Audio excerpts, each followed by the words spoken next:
ரூபாய். நீங்க குடுக்குற 6000 வச்சு நாங்க என்ன பண்ணுவோம்? அந்த 6000 ரூபாய் எங்களுக்கு பத்தாது. நாங்க எல்லாத்தையும் இழந்துட்டு நிக்கிறோம். அந்த அம்மா எதுக்கு அண்ணாண்ட போனாங்க, தவறி விழுந்தாங்க, செத்து போயிட்டாங்க. 2 நாள்ல செத்துட்டாங்க. அதுக்கு அந்த முடிவே எடுக்கல. காவாத்தண்ணி டெய்லி வருதுங்க. ஒன்லி பீ தண்ணி தான். ஏன் எத்தி வைக்கல? நீயா பாத்துக்கல? உங்களுக்கு பொறுப்பு இல்லையா? ஜிம் ஓபன் பண்றதுக்கு எம்எல்ஏ வராப்புல.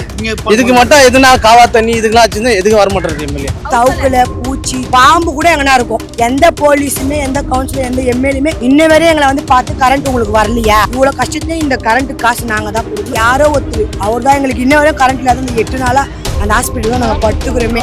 சாப்பாடு காசு யாரும் கேட்கல, வந்து எட்டி பாக்கல, அதான் கேக்குறாங்க. சொல்றதுலே அவ்வளவுதான், எதுவுமே பண்றது இல்லை. ஆதார் கூட வாங்கிடலாம், ஜாதி சர்டிபிகேட் கொண்ட சர்டிபிகேட் ரொம்ப கஷ்டம் வாங்க. நாங்க எல்லாத்தையும் விட்டுட்டு எங்க போறதுன்னு தெரியாது. இப்ப நாங்க இந்த இடத்துல நிக்கிறோம்.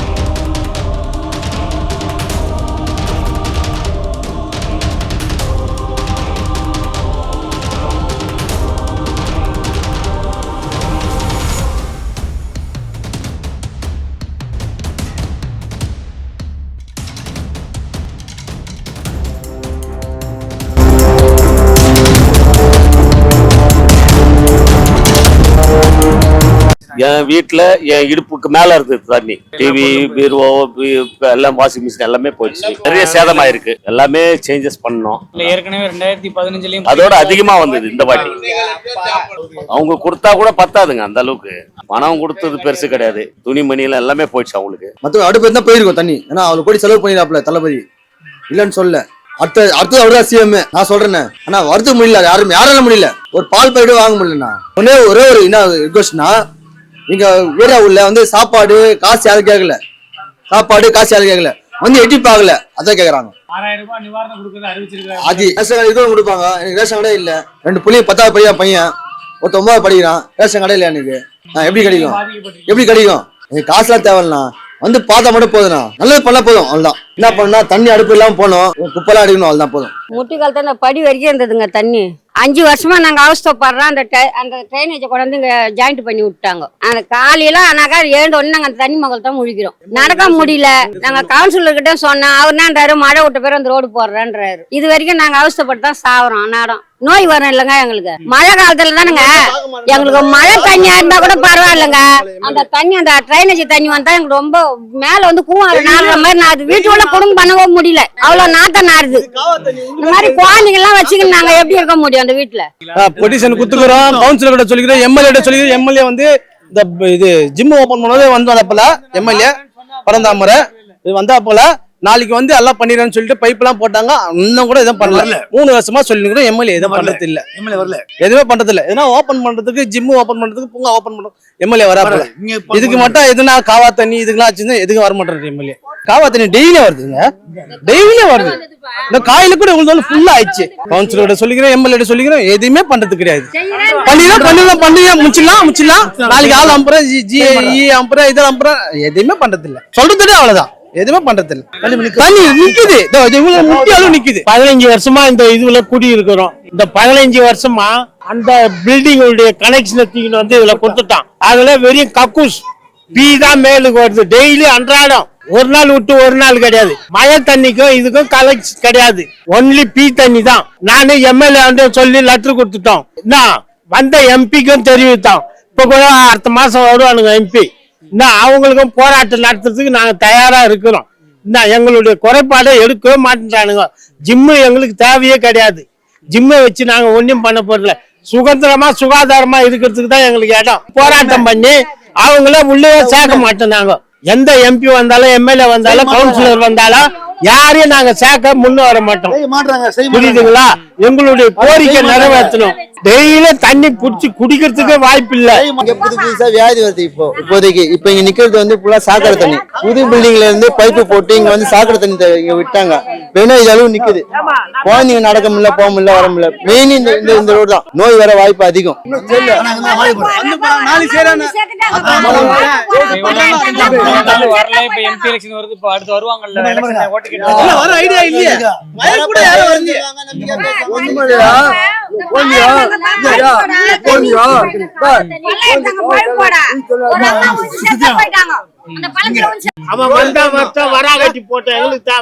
அன்பா ஒரு அம்மாங்க, அவங்களுக்கு 50 வயசு இருக்கும், 50-60 வயசு இருக்கும். அந்த பல்ல எடுத்துன்னு வந்தாங்க. அந்த அம்மா எதுக்கு அண்ணாண்ட போனாங்க, தவறி விழுந்தாங்க, செத்து போயிட்டாங்க. 2 நாள்ல செத்துட்டாங்க. அதுக்கு அந்த முடிவே எடுக்கல. அங்க வேலை செய்துக்கினா இருக்கிறாங்க, அந்த பழத்தை அடைக்கிறவங்க வேலை செய்துனா இருக்கிறாங்க. அந்த அம்மா அப்பயே விழுந்துடுச்சு. அவங்கதான் தூக்கி மேல விட்டாங்க. 2 நாள் போட்டாங்க, செத்து போயிட்டாங்க. முடிவு எடுக்கல. ஓபன் ஆயிடும். இதனோட இது இங்க வருது, அங்க தண்ணியும் குடிக்கிறது தண்ணியும் இல்ல மிக்ஸ் ஆயிடும். சோ எங்களுக்கு அதுவும் கஷ்டம். பம்ப், இந்த பம்புலயும் தண்ணி வராது. அடிக்கிறது ஒரு பம்பு தான். கிட்டத்தட்ட 80 வீடு இருக்கு. இந்த 80 வீடும் அந்த தண்ணியை தான் அடிக்கணும். அதுலயும் இந்த தண்ணி மிக்ஸ் ஆகுது. ஸோ குழந்தைங்க இருக்கு, காலையில பள்ளிக்கூட போறதுக்கு சிரமமா இருக்கு, வேலைக்கு போக முடியல, எல்லாமே இவ்வளவு பிரச்சனை இருக்கு. வாரத்துக்கு 4 நாள் கம்பல்சரி இந்த கஷ்டத்தை அனுபவிக்க வேண்டிய சூழ்நிலையில நாங்க இருக்கிறோம். என்ன கம்ப்ளைண்ட் பண்ணா என்ன பாசிபிலிட்டி பண்ண முடியும் எங்களுக்கும் தெரியல. நாங்களும் சொல்ல வேண்டியதை சொல்லியாச்சு, ரெக்வஸ்ட் பண்ணியாச்சு, ஸ்ட்ரைக்கும் பண்ணிட்டாங்க. 9 வருஷம் ஆகுது இந்த பில்டிங் கட்டி. 9 வருஷத்துல எங்களோட நிலைமை இப்படிதான் இருக்கு. ரெண்டாவது வந்து ஏதோ துணி எடுக்கலாம்னு பார்த்தா இது இருக்குது. ஐயோ நம்ம என்ன ஆயிட போறப்ப நான் போட்டோம்னு நாங்க போயிட்டோம். இப்ப வரைக்கும் நீ வீட்டுக்குள்ள போக முடியல. நீ தானே பாக்குற, போகவும் முடியல. ஆனா போராட்டம் வந்து கத்துதான் எம்எல்ஏ கவுன்சிலர் எல்லாருமே வந்தாங்க. யாருமே இங்க கரண்ட் எதுவுமே யாருமே வரல. அது பண்றது கத்துதான் எல்லாருமே வந்தாங்க. இப்ப அது எச்சி போட்டு போனா நாங்க எப்படி காட்டுறது? அப்புறம் அக்கௌண்ட்ஸ் நோட்டு எல்லாமே போச்சு. பேக் ஆச்சுன்னு போயிடுச்சு. ஸ்கூல்ல போனா என்ன பண்ணதுன்னே தெரியல. 10th சர்டிபிகேட் ஆச்சுன்னு போயிடுச்சு. எல்லா சர்டிபிகேட்டும் போயிடுச்சு. ஒண்ணுமே இல்ல. ஜாதி சர்டிபிகேட் எல்லாமே போயிடுச்சுனா நாங்க என்னடா பண்றது? எங்கன்னா ஒரு இடத்துக்கு போனா கூட நாங்க வேலைக்கே இல்ல, ஸ்கூலுக்கே எதனா ஜாயின் பண்ணா கூட 10th சர்டிபிகேட் கேட்பாங்க, மார்க் ஷீட் கேட்பாங்க, எல்லாமே கேட்பாங்க. பிறந்த சர்டிபிகேட், ஜாதி சர்டிபிகேட், ஆதார் கார்டு. ஆதார் கூட வாங்கிடலாம். ஜாதி சர்டிபிகேட், பிறந்த சர்டிபிகேட் ரொம்ப கஷ்டம் நான் வாங்குறது. அப்ப பாண்டிச்சேரியில வாங்கணும் பிறந்த சர்டிபிகேட். எனக்கு இங்க யாருமே இங்கெல்லாம் வெள்ளத்துக்கு போன 2015 இங்க எனக்கு தரல ஜாதி பிறந்த சர்டிபிகேட், ஜாதி சர்டிபிகேட். நான் போய் பாண்டிச்சேரியில தான் வாங்கிட்டு வந்தேன்.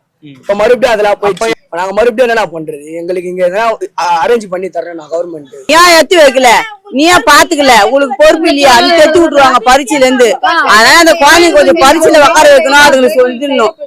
நாங்க பெரியவங்க சொல்றாங்க, சின்ன பசங்க சொல்றோம், நாங்க தான் சொல்றோம். நாங்க எத்தி வச்சு கட்டில் மேலேயே வந்துச்சு தண்ணி. அப்புறம் எங்க வைக்கிறது? ஆமா, பரீட்சையில உட்கார வைக்கணும். அந்த நோட்டு புக் குடுத்தா போதும். பேக் கூட நாங்க வாங்கிக்கிறோம். நோட்டு புக் ஸ்கூல்ல குடுத்தா போதும் எங்களுக்கு. அவங்க வந்து ஸ்கூல்ல இருந்து கேள்வி கேட்கறாங்க.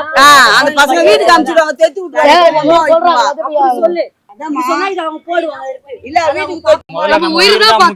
அந்த சாக்குலயே நாங்க சாக்காச்சு, எங்களுக்கும் சாக்காச்சு. நாங்க ஆனா இப்பதான் வந்து இந்த இதெல்லாம் தோன்றாங்க.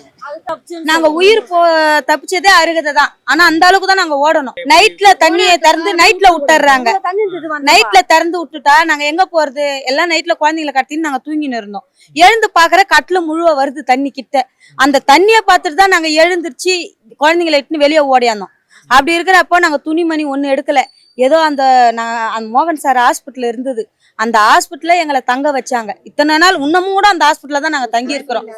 கரண்ட் வசதி இல்ல, எங்களுக்கு கட்ட துணிமணி கிடையாது, படிச்ச பசங்க புக்கு எடுக்க முடியல, குழந்தைங்க சர்டிபிகேட் எடுக்க முடியல. இப்ப இது நாங்க தனிப்பட்ட முறையில நாங்களா வந்து இது முயற்சி பண்ணி கரண்ட் போட வைக்கிறோம். அதுக்கு காசு கூட நாங்க தான் கொடுக்கணும். ஆனா எங்களை அந்த போராட்டம் கலையறதுக்காக அவங்க எப்படி பேசி சமாதானம் பத்தி எங்களை கலைக்க வச்சிட்டாங்க அந்த போராட்டத்தை. இப்போ இந்த வரையும் எங்களுக்கு 8 நாள் ஆகுது. போன ஞாயிறுல இருந்து இந்த ஞாயிறு வரையும் 8 நாள் ஆகுது. இன்னமும் எங்களுக்கு கரண்ட் இல்ல.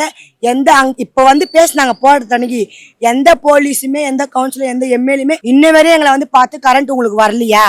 ஆனா பாதி பேர் வீட்டுல கரண்ட் வந்துச்சு. வந்து அவங்கவுங்க வேலையை பாக்குறாங்க. நாங்க வேலைக்கும் போக முடியாத, வீட்டுல இருக்கிற வேலையும் செய்ய முடியாத. பின்னாடி வந்து ஹைஸ்கூல் பேக் சைடு, அதுல வந்து தவுக்குல பூச்சி. இப்ப நாங்க வீடை திறந்து பார்த்தா பாம்பு கூட எங்கன்னா இருக்கும். கரண்ட் இல்ல. நாங்க உள்ள யாரும் உள்ள போக மாட்டோம், பயந்துன்னு வெளியே உட்காந்துக்கிறோம். இன்ன வரையும் உங்களுக்கு கரண்ட், இந்த 10 வீட்டுக்கு கரண்ட் வரல. யாருமே வந்து எங்களை எதுவுமே கேட்கல. பள்ளம் தோண்டி இவங்க வீட்டு திண்ணையே போயிடுச்சு. திண்ணையை இடிக்க வச்சு கரண்ட் பாக்குறோம். இப்ப இதுக்கு காசு நாங்க தான் போட்டு கொடுக்கணும். இவ்வளவு கஷ்டத்துலயும் இந்த கரண்ட் காசு நாங்க தான் கொடுக்கணும். எந்த முயற்சியுமே எங்களுக்கு யாருமே பண்ணல. குழந்தைங்களுக்கு கூட போட்டுக்க துணி இல்லை. எல்லாம் அப்படியே இருக்கிற துணிங்களை காய வச்சு யாரோ ஒருத்தர், அவர் தான் எங்களுக்கு இன்ன வரையும் கரண்ட் இல்லாத இந்த 8 நாளா அந்த ஹாஸ்பிட்டல் தான் நாங்க படுத்துக்கிறோமே. போராட்டம் பண்றப்ப வந்தாங்க. நாங்க போராட்டம் பண்ணி ரோட்ல ஃபைட் பண்ணி அதுக்கப்புறம் போலீஸ் வந்தது. எங்களுக்கு இங்க குச்சாரி அதுனாடி ஏரியாது தட்டாங்குளத்துல இருந்து தண்ணி நிக்குது. அந்த தண்ணிய வந்து எங்களுக்கு மழை தண்ணி நின்னாலும் அந்த தண்ணிய திறந்து விட்டுறாங்க. இந்த பக்கமும் விட்டுறாங்க, அந்த பக்கமும் விட்டுறாங்க. ஆறு மாதிரி ரொம்பி போகுது. எல்லாம் நாங்க மறியல் பண்ணி போலீஸ் கிட்ட போயிட்டு எல்லாம் முடிச்சா கூட அந்த தட்டாங்குளத்துல இருந்து தண்ணி நிறுத்துற பழக்கம் இல்ல.